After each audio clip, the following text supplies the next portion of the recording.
Today we're going to do a Big 3 upgrade on this 2006 Hyundai Sonata. This will be the same concept for every vehicle. It might be different here and there depending on your vehicle. But let's start with the tools you're going to need to get this job done. You're going to need a small selection of hand tools. You're going to need something to sand the area where you're replacing the grounds. And you can either use a drill like this if you can fit it in, maybe just a wire brush, or just some good old sandpaper. You'll need something to cover that. I like to use just a shot of clear coat on top. That usually does the trick. You can also use dielectric grease. You'll also want a Big 3 kit. We will open that in a second and show you what's inside. But first, let's go ahead and find the grounding points and find the alternator and plan a path for this Big 3 upgrade. We're going to start off by finding our alternator, seeing where the power wire runs, and planning out a path for that. Once we've done that, we'll go ahead and start on the grounds and see what and how we're going to replace and route those. On this vehicle, the alternator happens to be lower. Sometimes your alternator will be up top. It's going to vary by make and model.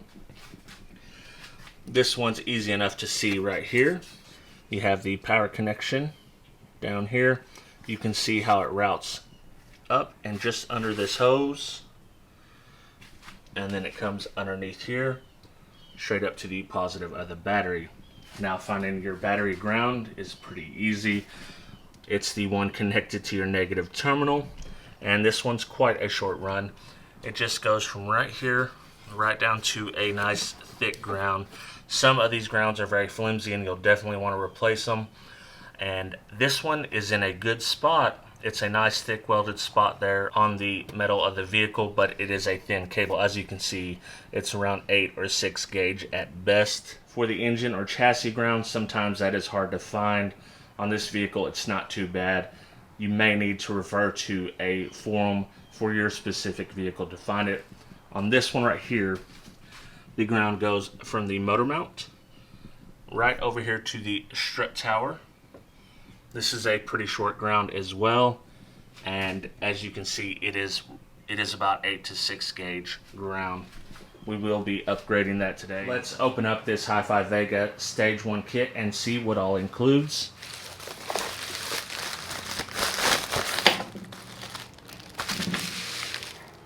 The Stage 1 is our most affordable kit. You get pretty much everything you need to get this job done. In the accessory package, of course, you get the HifiVega sticker. You get 3 3/8" hole copper lugs. You get 10 zip ties. And you get heat shrink to finish off the rest of it. You also get 2 4-foot runs of 2 American wire gauge welding cable in black. And then you get 1 4-foot run in red for the power. One tool I did not mention that you're going to need doing this job is some way to crimp the other side of the lugs. If you got a hydraulic crimper, that is awesome.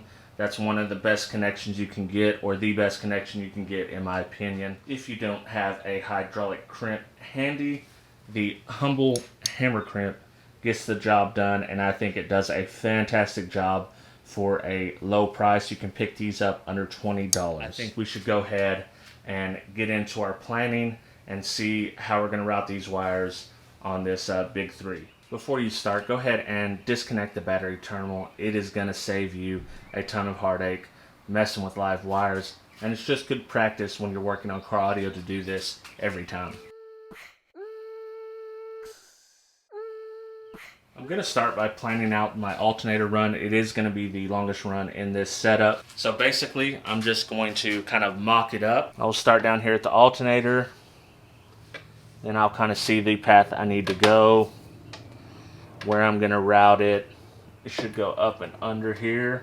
I don't believe I'm going to have to cut down this 4-foot run at all. It should fit perfectly and give me just enough room in case I need a little bit of flexibility later on down the road.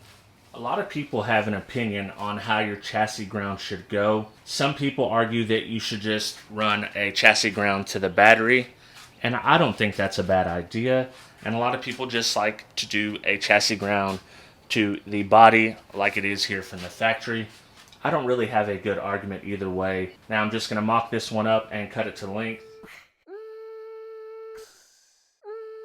We've replicated the length we need to go ahead and upgrade that ground. Let's go on to the next one. This battery ground is actually pretty short as well, but you want to make sure that you give yourself a little bit of room to play around with. You don't want to cut too short. You'd rather cut it off a little extra later and maybe have to get another lug. But this one's pretty simple. We can go from the top here and then go down to the factory location, and I can see that we're probably good at this point.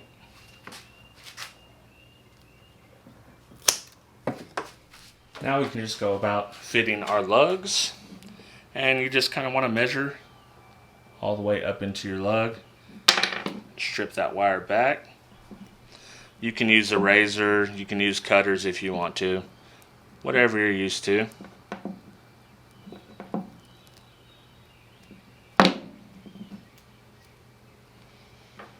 Now we'll be able to slide our lug over.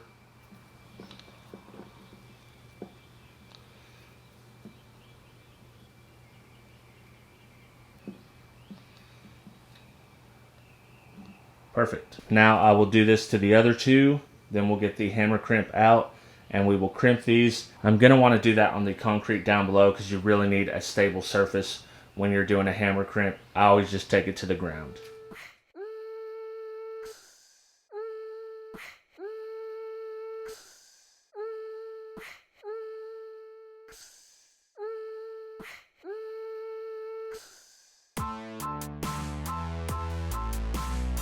At this point, I'm going to go ahead and add my Tessa tape. This is an optional step. You definitely don't have to do this. But like I said, if you want something a little nicer looking than this, we do have other kits available.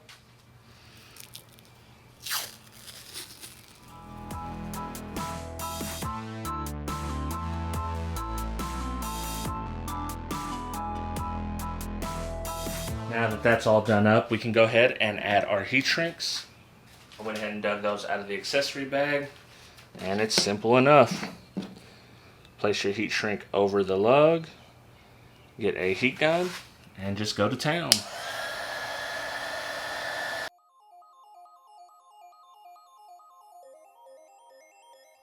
Now that all the ends are properly terminated, I'm ready to unhook the factory grounds, add my positive wire to the alternator, and button this install up. Let me show you the difference between a factory ground and what you get with even the Stage 1 kit.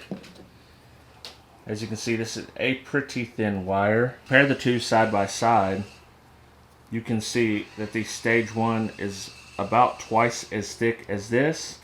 And this is just the Stage 1 kit. If you were to get the Stage 2 kit and up, you're going to be basically quadruple the size versus the factory ground. So yeah, if you want to go even better, you go to the Stage 2 or the Stage 3 kit, and you're going to be about quadruple the size of the factory ground.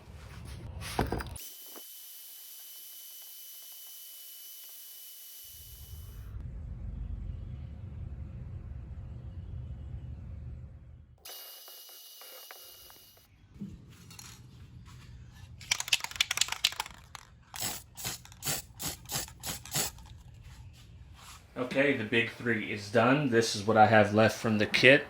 It turns out on this vehicle, the grounds are pretty short, so I didn't need the full 4-foot length. Yours may be completely different. I used all but 2 of the zip ties. We got everything tidied up, so let me get you in here. Let me show you the finished product. All right, let's start off by showing you the 2 grounds. Here is the chassis ground, as you can see right here. This is the battery ground, and we just went right over there into that factory location. And for the power wire on the alternator, I've got it just behind the factory wire, and then I've got a few zip ties in there to hold it in place, and we're running the same path as the factory wire underneath, zip tied in both places, zip tied up top, and there we are on the positive post. But that's how you do it. That's how you do a basic big 3 upgrade. If you're looking to run more power in your system, or you want a more stylish kit, we have a Stage 2 and a Stage 3 available. Stage 3 is the most comprehensive, and you can find all that stuff at HifiVega.com. I appreciate you watching, and I hope you learned a little something. Of course, the install is not actually complete till you've installed your HifiVega sticker.